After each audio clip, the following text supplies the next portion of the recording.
Tere! Tutvustan oma alalisvooluahela laboritöö aruannet.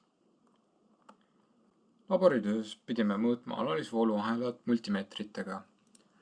Alalisvooluahela skeem on slaidil ette näidatud.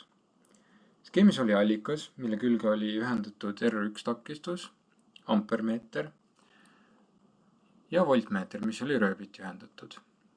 Rööbiti oli ühendatud ka R2 takistus ja R3 takistus. R3 takistuse külge oli ühendatud lüliti. Laboritöös pidime mõõtma pingeid ja voole avatud lülitiga, ehk R3 oli lahti ühendatud ja suletud lülitega, kus R3 oli ahelasse ühendatud.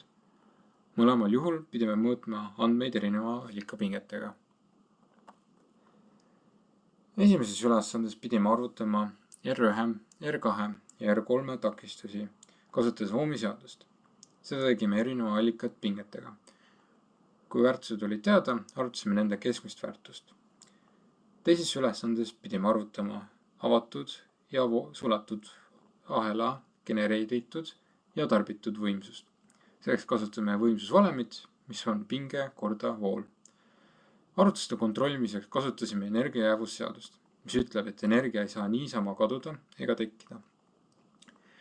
Ehk meie genereeritud ja tarbitud võimsused peavad olema võrdsed.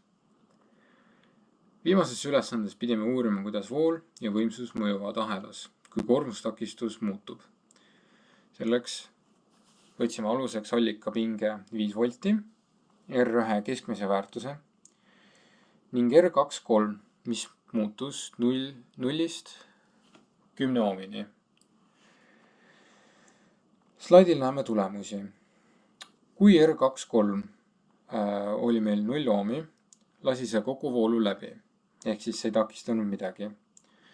Kui aga takistus kasvas, lasi see vähem voolu läbi.